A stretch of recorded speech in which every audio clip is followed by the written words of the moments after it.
Welcome to Two Guys, Two Questions, a chaotic, unscripted podcast. Yeah, surprise questions with no prep.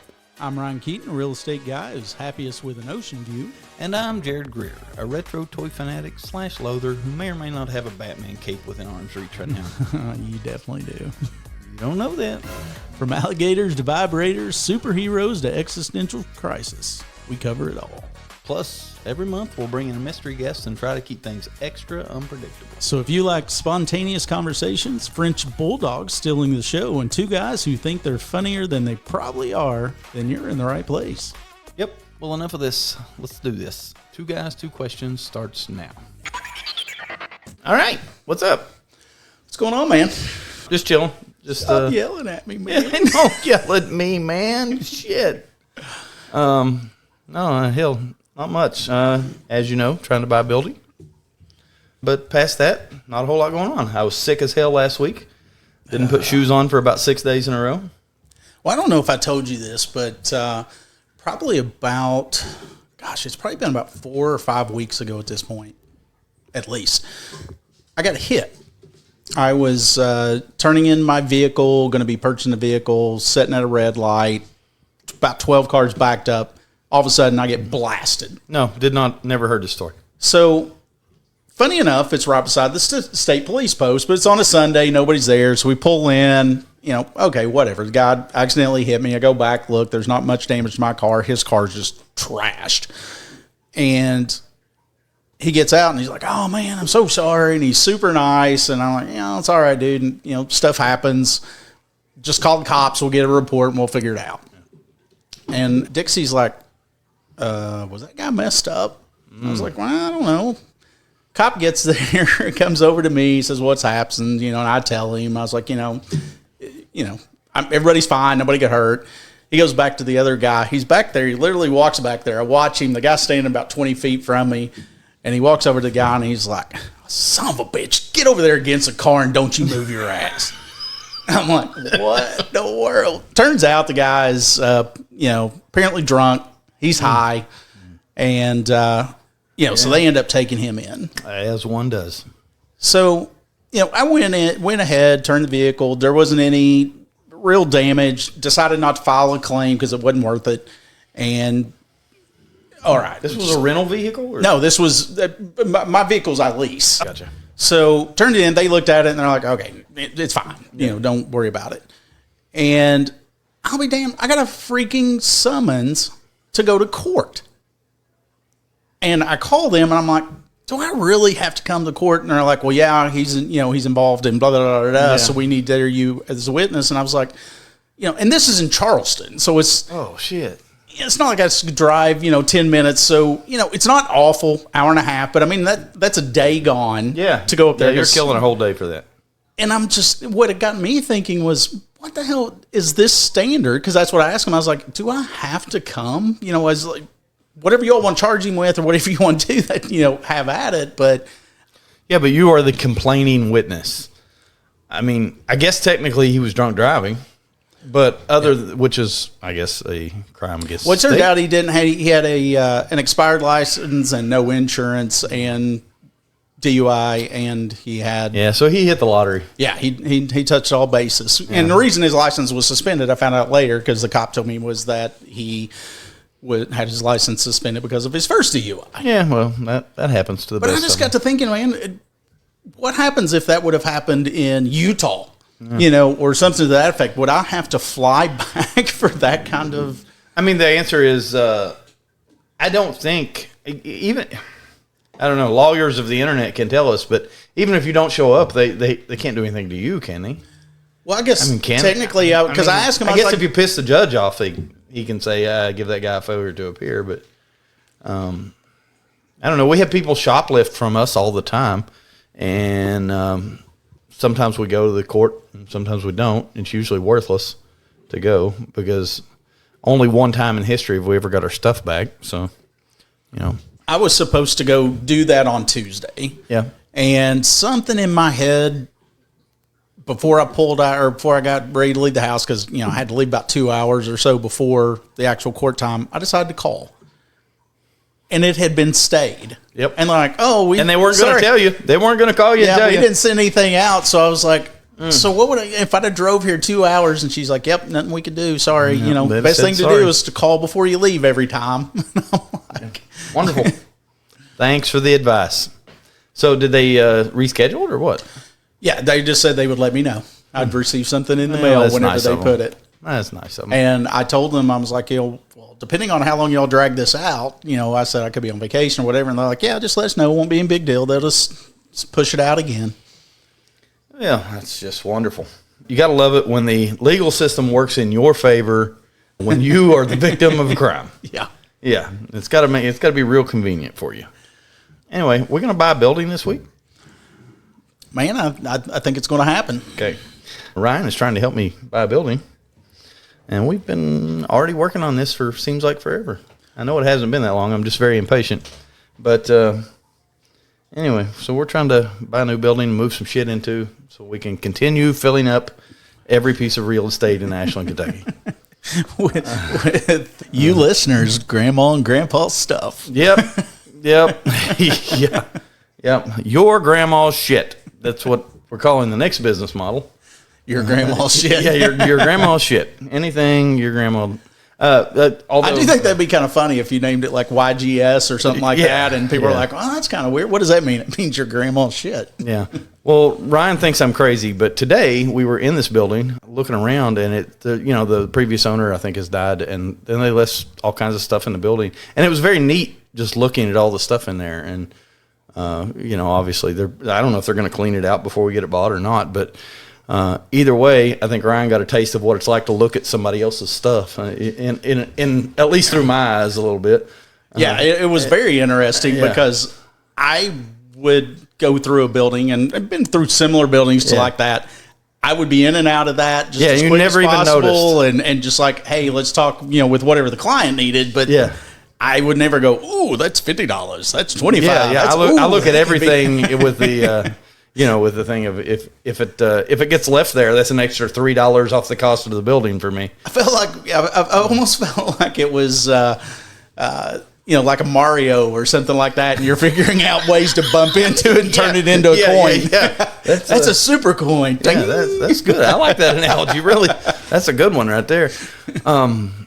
It always becomes anytime you're getting something like that, or if we're going to look at a house, it becomes a cost factor of will I make more money off the stuff that's actually usable than it costs to rent the dumpster to throw the rest of it away? Yeah. Is it a net positive or a net negative of the amount of crap that gets left there? And quite honestly, in this situation, it's probably always a net negative. But there are definitely situations where it goes the other direction. See, now I would be thinking about how fucking long am I going to have to sit on this before I turn that into $25. Well, see, no, the beauty of it is you can turn anything into money in 7 days on the internet. So why do you have multiple warehouses full of stuff? In theory, theoretically, but I'm just saying it used to be like back in the day, you had to go to a whole lot of flea markets to find somebody interested in a fucking red glass banana or whatever, but now you can put that thing right on eBay, and there's a red glass banana collector out there just dying for one. Probably even a group for that. Yeah, there's a fucking Facebook group for it, guarantee it. So it is what it is. There's all kinds of cool stuff out there in the world. You just got to pick it up and turn them into Mario coins. Well, I'll tell you what, I do have another funny story that I'll share. Okay. So I have this little, had gotten this thing for Christmas that it's called a pinter. It's a really cool little device to easily make homemade beer. Oh, okay. And one pint at a time? Well, it's called a pinter because it comes, I think it has like 20 pints within this. It's like a little mini keg. Yeah. And you make the beers really super easy. It's a really cool deal. Wait, stop. Do you know that you can go to a liquor store and buy beer on demand? Yes. You don't have to make it at home? Yep. Okay, as long as you know that. Yep. All right. Appreciate the heads up. Okay, no worries. No worries. It just seems like a lot of effort to make a beer. So, I've actually made beer like in the more traditional method, and that is a task. Okay. You're doing that because you flat out enjoy it. Yeah. This is cool because, you essentially clean your machine, add water, you have this little package, you pour it in there, sprinkle yeast, put it in the corner for a week, and then boom, you got it. Oh, wait a minute. It takes a week to get drunk? What? Yeah, well, that's why you have all the other beer that you buy at the store. Okay, got you. So, but no, so it had finally done its maturing, and I'm like, okay, cool. I want to try this. It was a new beer that I'd made. So I've got this set in my fridge, and the way it sits on the fridge, it was easier because it was on the bottom shelf, and you'd taken out the middle shelf, so it was sitting down the bottom. So I thought, okay, cool. I'll just get on one knee, and I'm getting a beer, right? So I do that, and all of a sudden I have this sharp pain in my toes. And I'm like, what the hell is this? But it's not so painful that it shouldn't stop, right? I'm already down here. I've got about a half a glass full, just ride it out. Yeah. And I thought, well, what I'm thinking is I probably stepped on a piece of plastic, or, maybe there was a shard of glass. It was kind of that type of feeling. A Lego. So it doesn't hurt. It doesn't stop. And it keeps getting more intense, and I'm like, I'm just going to ride this out. So I get my full glass up, and I'm like, God, why is it still hurting it? And I go like this. It's a freaking, and I have socks on, right? So I'm not barefoot. So I'm like, this can't be anything major. It's a fucking wasp. It's just wore me out through the thing. It's the wrong time of year for that shit. On. I don't know how it got in. This is in my basement down in, in the corner of a basement. So it's not even like right beside a door. And I was plowing through getting stung by a wasp to get a fucking beer. To get a homemade beer. A homemade glass of beer. Yeah, I don't know. I couldn't believe I was getting stung. I just wild for this time of year. Yeah, although I did walk out on my back porch a minute ago, and there was a wasp laying on the back porch, and he was, I guess he was, I don't know if he was hibernating or what, but I think in the last few days it's been warm, so he came out and was dicking around outside, and then it got cold. So he is... he's not having a good day. Yeah, that's probably a little bit rough for him. Yeah, a little rough for him out there in the Arctic tundra of wasps. But anyway, I can't believe you go through the trouble to make your own beer.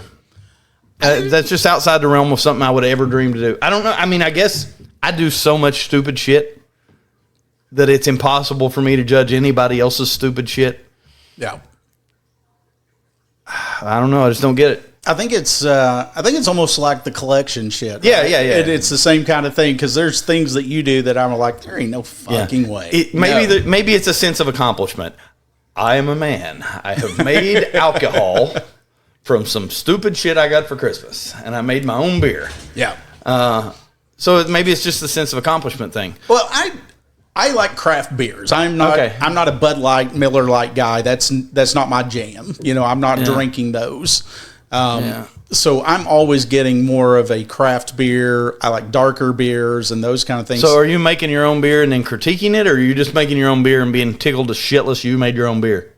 I'm just making it and kind of like I'm adding some flavor. Like I added some vanilla to this one to kind of soften it. So I like making the beer. The problem I had with making beer the old traditional way is like you're committing a half a day to that, because you're boiling the water, and then you got to put the wort in there, and then you got to do there's so many steps, and then you have to wait, and then you have to give it an ice bath. This eliminates all that, but it still allows you to have kind of that homemade. I guess I didn't realize there was that much into making beer. Oh yeah, beer's pretty intense. So it's kind of like I would try that, but I'd have a beer store next week. I would have my own homebrew store, and I don't have time for another one. Although we did say earlier we were going to put in a liquor store, so maybe you can make beer for the new liquor store. All right, you got a question, or you want me to go first? I got a good one today. Well, but you can still go first. All right, so you feel like you can hang on to it. I put at least 12 minutes of thought into this. Okay, I got an idea. So what I'm thinking is, I would like to know what is the most amazing piece of art that you have ever seen, and I want you to describe it in the weeds, as much detail as you can, and bonus points if you can tell me why you think that kind of sticks with you so much. I don't know, man. I like I've been buying art for a long time, but mostly comic art and things that speak to me, whatever. I like, I'm in the comic book business, so I'm a comic book guy, and I like comic book art. But also, I like 50s cheesecake art, girly stuff, old calendars and things like that. As far as a single piece of art that,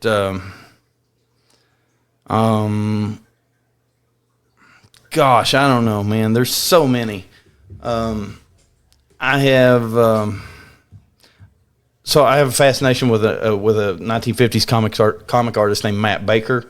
Matt Baker was a gay dude that drew the best women on the planet.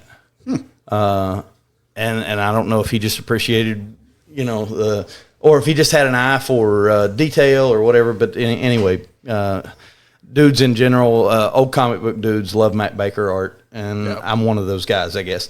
So I started collecting romance comics just for the Matt Baker art, because he worked for a company named St. John and a few others, but mainly his niche in the comic book world was drawing romance comics, because he drew women so well, and he was catering to an audience of young girls with romance comics.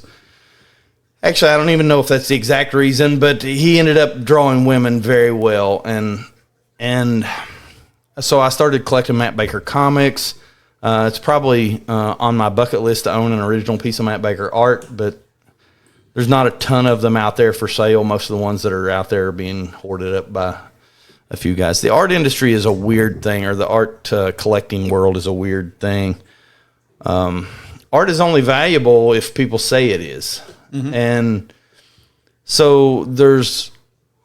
in the comic book art world, there's maybe 5 dealers that are probably sitting on 80% of the comic book art in the commercially available world, because they saw the value in it early on and started buying it up when it was cheap, and they started snagging all this stuff, and they've kind of built the comic art market, because the fine art people turned their nose up at comic book art for a long time.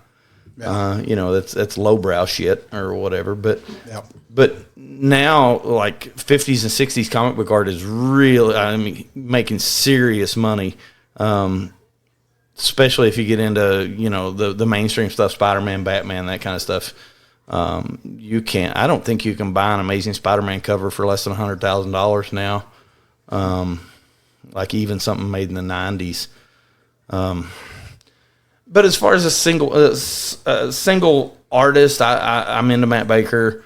I have a few pieces of art that I really like. I have a cover to a book called Love 1971. It's a kind of a psychedelic woman in an Indy car.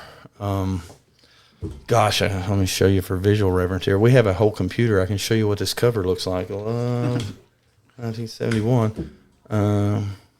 Boy, you'd have thought that had been an easy pull-up. So now, what is it about?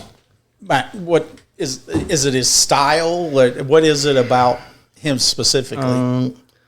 Well, just since I've got it pulled up. Anyway, that one that you told me that you showed me the picture of, to me looks like every other thing out there. I get it. Like I said, and I'm sure that people think the same thing about the art that I like, but that's interesting. I don't know, man. My favorite piece of art's the one that my kid made when he was about 6 years old. It's hanging on my gallery wall. It's just construction paper and shit. But, favorite piece of art. Favorite comic book cover is House of Secrets 92. It's the first appearance of Swamp Thing, and it's a woman sitting in her chair doing her hair, combing her hair with Swamp Thing coming up behind her. It's just a really cool picture. I know where that original art is. I'll never be able to afford it to own it, but it's sitting in a gallery in New York. I've seen it in person. I don't know. I guess what prompted this conversation is there's a piece of art hanging in the building we were looking at, and I told you to call them and offer them $500 for it, and I really have no idea if it's worth $500, but I liked it. I don't know why. The whole idea of it is fascinating because and two, it's even funnier after we just got finished with that conversation of like, oh, you made beer, big bad boy, whatever. Yeah, your Is your art. lane is art and comic books. well, comic book art. Yeah, You know, it's I'm a not nerd. necessarily any other type of art. You know, or most of your art is more, at least from my perspective, is more pop culture kind of. Yeah, for sure. Because movie posters, I know you're really big into that as well. But movie posters, comic book art, animation art, all that kind of stuff. It's just a general continuation of all the other stupid bullshit I'm into. Yep. And dude, I nerd out over some of the dumbest shit in the world. You know, I still like. I'm a grown ass man that likes 1980s cartoons. that's what our life is, You know? right? Yeah.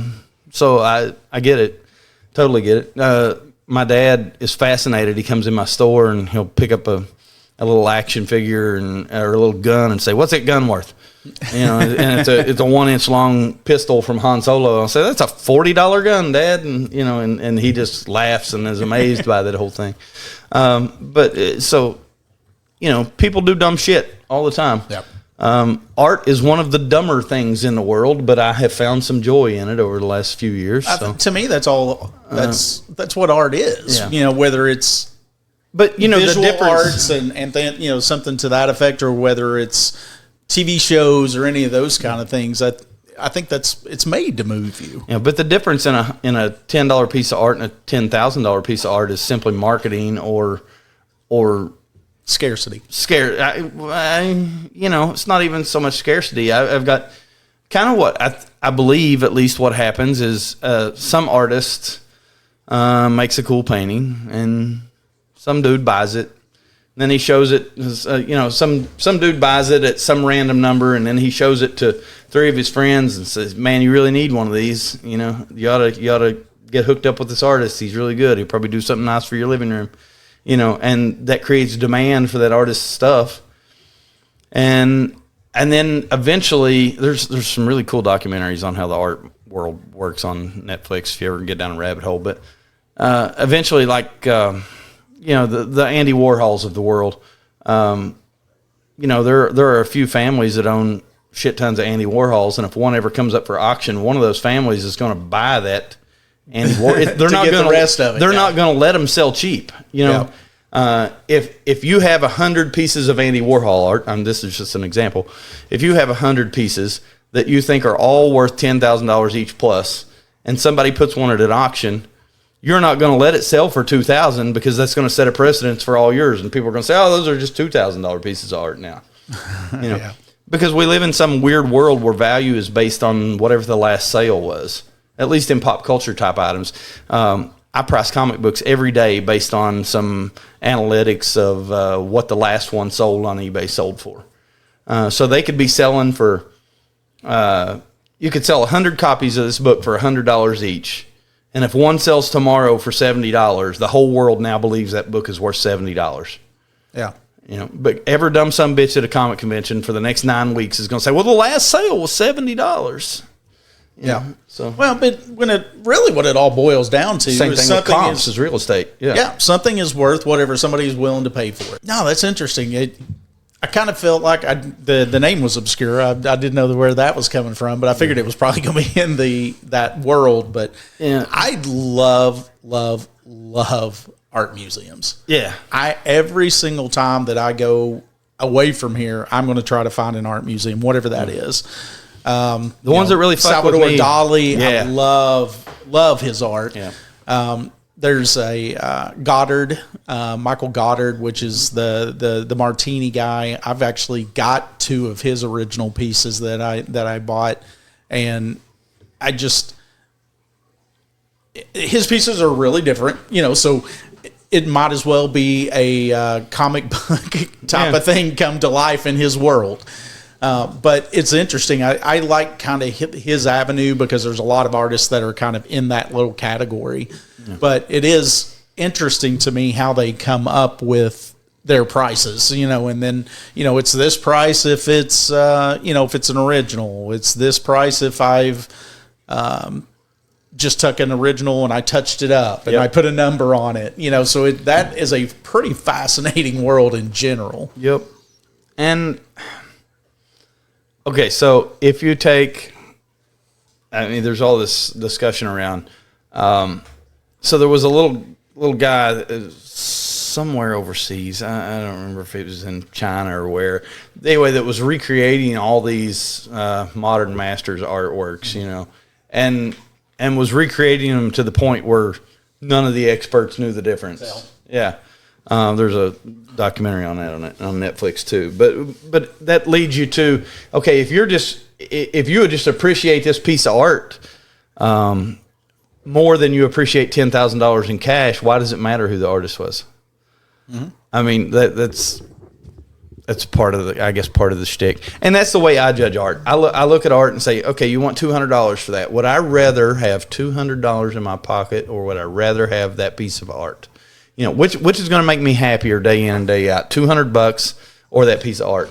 And if the answer is that piece of art, I'm buying it, whatever the price is. You know, if it makes me happier than that amount of money, that's the judge right there. Yeah. And that's how I coughed up. I was looking at that piece of art in a building today. I said, you know, $500. I like it $500. I don't know if I like it $600, but I like it $500. You know, yeah. So it's kind of, I guess that's how anybody has to place value on stuff. But you get in a world where these uber billionaires, you know, sheiks and shit like that. The reason pieces of art sell for millions of dollars is because you have people that have billions of dollars that $1 million means nothing to them. So they like that piece of art more. It's $100 to us. Yeah. And that's always the weight of it is, depending on who you are, $100 doesn't carry as much weight with me as it does, or, you know, with a Saudi prince as it does with me. So, so now, are you going to go to a typical art museum, or are you only going to go to like an art museum that would give you? I like modern art. Yeah. Some, even though I appreciate how fucking goofy a lot of it is, you know. Yeah. I guess I can see the irony in a lot of that stupid, the banana tape to the wall kind of thing. Yeah. So I see that, but I like modern art. I'm not much of a fine art kind of guy. I don't know that I'm going to the Louvre and hanging out, you know. Yeah, that would be a dream of mine. Okay. Is to go. I mean, it might be for me too. I might walk in and just be in awe of it, but like, I don't know.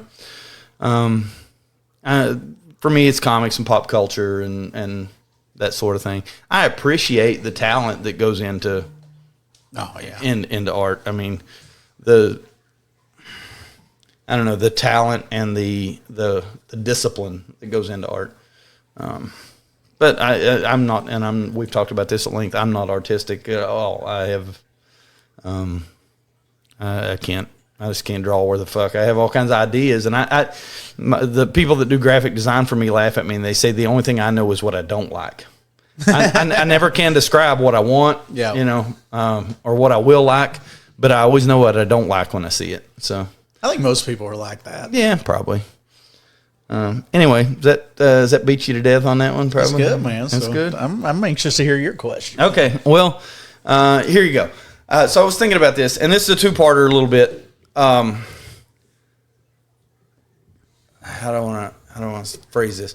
Okay, so what I'm looking to know is who's your hero, but two-parter. One, who's your hero in the I guess the not in the real world, like you know, are you Team Captain America, Team Spider-Man? What are you? Who's your fictional hero, and then who's your real life hero and why?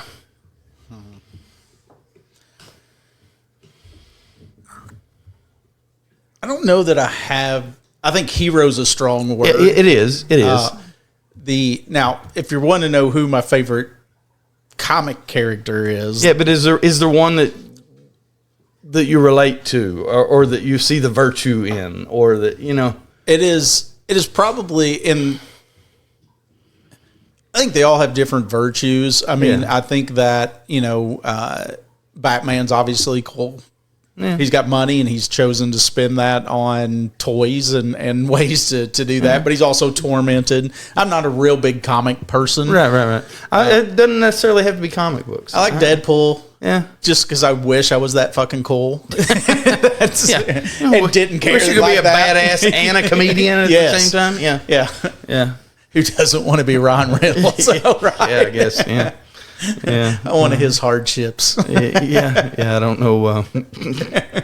Yeah, that guy that's in a lawsuit with them right now probably doesn't want to be him. But other than that, yeah, the guy who was a hero, or just somebody that you greatly look up to, or somebody that's I mean, I definitely greatly looked up to my grandfather. Yeah, my dad's dad. That was, and my grandmother, his mom, my mom's, his mom. Both of them were really close. My nanny was, to me, she was just amazing with the fact that she always saw the good in everything. Yeah.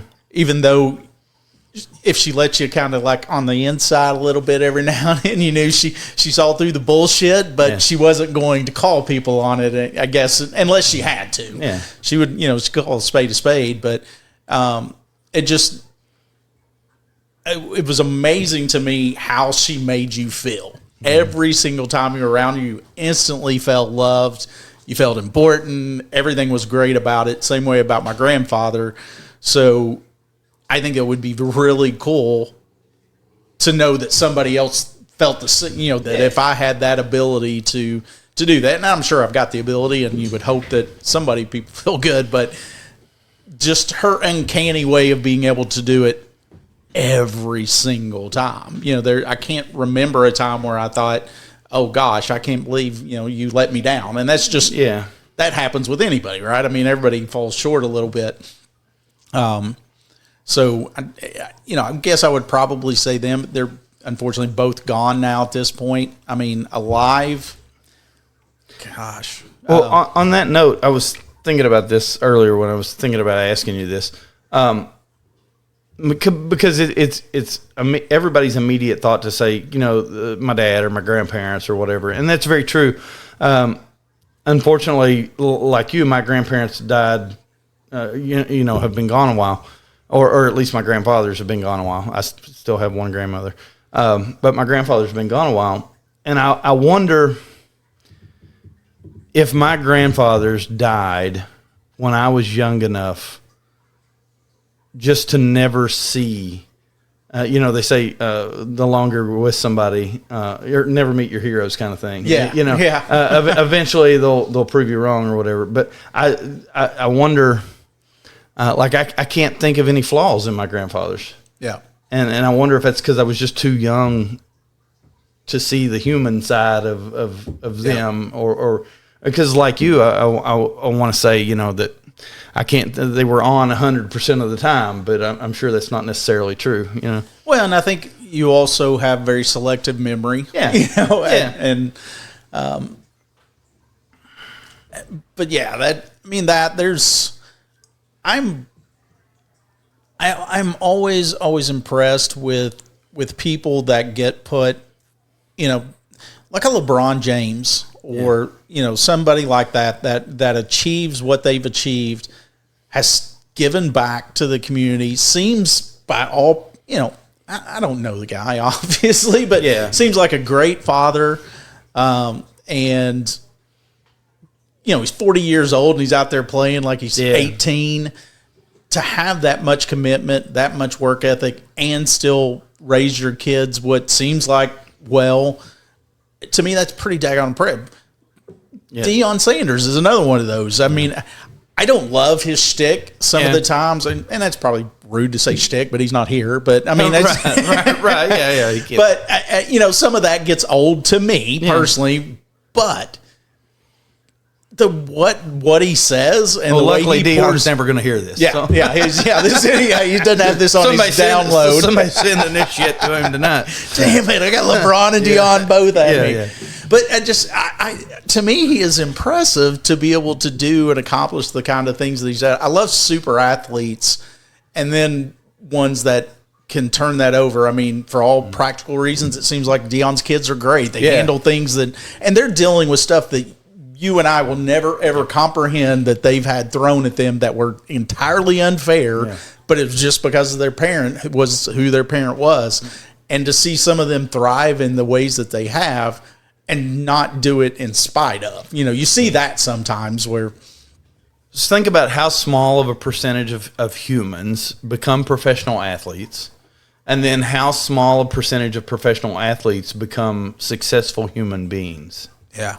There's always the Shaq and there's a few that do things, that are able to harness what they caught when they were young and turn it into a lifelong thing. And Shaq's the one that sticks in my mind. I mean, he's been super successful doing just a little bit of everything. Yeah. Yeah. So, you have to respect people that are both amazing athletes and then also parlay that into being successful humans. And Shaq has, as far as I know, been a successful father too. Yeah.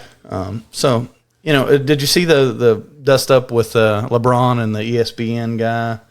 Oh, yes, Stephen A. James. Right. I don't even know what that was, but I saw him on explaining his position, and he said, LeBron tore my ass as a father, basically. Yeah. It's hard to dispute that, And Stephen A. is one of those who's, I don't know if you watch him very often. He ain't going to care to tell you how he feels. Yeah. Then he's going to repeat what he just said to make sure you heard that he doesn't care how you feel. Yeah. And that was a situation he was like, you know what? He came at me as like a father. I disagreed with what he was saying, but I sit there and I tuck it. Yeah. Because I got to respect him as a father defending his son, even though I didn't agree with what he thought he heard or whatever it was. Yeah. But and to also cool on, because LeBron has to know there's the potential blowback. It's not like, it's like the #1 radio news show or something. Yeah. And don't care to go to bat for his kid. Yeah. And I don't know. At the end of the day, you can't fault anybody for trying to take care of their kids. That gets fucking pushed around so much as, well, this person only got where he was because who his dad was or whatever. But man, that's part of the human condition right there. That is life. Yeah, that is just how it works. And may I one day be lucky enough to ensure that both my kids get some sort of leg up in the world, and I think that's what most good families do, right? I mean, going back to my grandfather, my parents had it much better. My dad had it much better than my grandfather did, even though he had it rough, in the grand scheme of things. My dad did. Well, he was intent that wasn't going to happen to me. So there were certain things that said I did the same thing. So, because I agree. I want my kids to have a heck of a lot easier life than I did, even though my life was fantastic. And, didn't have a whole lot of money growing up, but I didn't know that. I thought I had it all. I realized that after I got to be an adult going, wow, how did I have a bicycle? How did I have this? Yeah. Knowing what they made and knowing what they were, the challenges they were doing. So I remember real vividly one time when I was in my 20s, being in Walmart and going down the toy aisle and stopping and look at, one of those damn big wheels or whatever, and looking at that. And it was like $14 or something. And I thought, I vividly remember wanting one of those real bad and thinking they were like $1 million or something, thinking they were super expensive because, growing up, mom probably didn't have $14 to buy a big wheel, you know, or whatever most of the time. But it was, times have changed. I guess times are different. But I don't know. What else? Anybody else? Well, now it's, I will tell you that on my way here, I stopped and got me a soda. Okay. Had to deal with that damn cash again. Oh, well, listen, I'm about to fuck your eyes out too, because I think I remember it didn't say how much, but I remember at some point you sent me a text and on the first, I was at the con, so I got to give you some money for something, but I'm totally going to give you cash. Sweet. I knew you'd love it. I knew you would. So I stopped and got a soda, and I'm standing in line, and this lady in front of me, older lady, God bless her, she's probably the sweetest thing that's ever walked this earth. And she got a couple little items, and it came up to whatever it came up. But it was like, whatever, something in 70 cents. So what does she do? She pulls out the old change purse, counts out 70 cents, probably about 26 or 25. 26 of that was pennies. That's why it needs to go away. Yeah. The next person, there was two people in front of me, so it was her, and then the next person was my dream. She walks up there. She has like 4 items. She puts them up there. They pop up. They tell her the thing. She sets her phone there by the thing. Boom, out. Less than a minute. Well, same as me. You told me earlier that I was an old guy because I was bitching about people taking too long at the cash register, using their apps and all their bullshit. And you said that was the oldest. That was the old. You said that was an old guy statement. Yeah, because you were talking about them. They were wanting to converse. You're like, get off my lawn. Take my stuff and give me your money. We get off my lawn. Yeah. Well, it comes down to what we were talking about was, fast food's getting outrageously expensive. Yeah. But everybody that works for me has like the McDonald's app or whatever, and I won't download it and use it because I think it takes too long. Because every son of a bitch that goes to the counter in front of me is like, hold on, I got to get logged in before I can do something. That's just being rude. You're not coming prepared. Yeah, I think it just makes you an asshole if you walk up there and stand there and try. It's almost as bad as people that drive up to the fucking drive-through window at McDonald's and don't know what they want. Okay, yeah. I got to look at the menu. You know what the fuck McDonald's sells, okay? They got the Big Mac, they got the Quarter Pounder, they got the Filet-O-Fish. You know what it is. Before you ever even thought about going to McDonald's, you knew what you wanted. Why you got to sit there at the damn counter and look at at the drive-thru and look at the menu board? Well, and you sit there in the line. Yeah. And then you get all the way up there to the thing to pay, and you're like, oh, wait, let me get logged in. Yeah. You've had 5 cars in front of you to get that app out and get it logged in. Yep. That's just people not having any courtesy for anybody. It's like their world, and we're living in it. It just infuriates me for the most part. And maybe that is a complete indication that I'm just an old guy now. I'm an old get off my lawn kind of guy. What's good? And you're contributing to the problem. You're just doing it on the cash and the change side because you're a cash guy. You think it takes longer to hand somebody $10 and 2 dimes than it does to hand them a credit card? But that's not reality. Reality is you walk up there. And I mean, it's still transactional, though. I'm going to give them a $20 bill. They're going to give me back my change. Or I'm going to hand them my card, and they're going to hand me back my card and my receipt. But where the challenge is that you hand them 10, and then they sell you that they tell you your total is 10.24. Mm-hmm. And you're like, oh, I got a 10. Oh, wait a second. I think I have the change. Yeah, I don't spend change. Then you got to go dig into the thing, and that's where it gets me. I mean, if you're giving them a 10 and they're giving you back a 3, okay, whatever. I don't spend change unless it's just super convenient or whatever. Change goes in my center console. Until it gets taken somewhere and turned into... Yeah, I have 2 of these big glass wine jugs that I fill up with cash. They'll hold about $1,800 in change. Takes a long time to fill one up. But, that's where all the change goes. And then eventually I turn that shit back in. Anyway, that's, I guess with a call back to the change or the cash thing. Anyway, what else? That's all I got for you. That's all you got? Nothing? Yep. All right, well, if anybody has any Matt Baker art, call me. Especially if you want to sell it to me for like nothing. Past that, I don't know anything else, so I guess we'll see you next week. All right. Later, man. See you. And just like that, another episode of 2 Guys, 2 Questions is in the books. We laughed, we learned. Well, we mostly just laughed. Yeah, and if you made it this far, congratulations. You now have random knowledge you never asked for. You're welcome. Don't forget to follow, subscribe, and leave a 5-star review. Or don't, but just know if you don't, we're bringing back the squeaky toys. Oh, it's coming back either way. Until next time, same 2 guys, 2 questions, and absolutely no idea what we're doing. Perfect.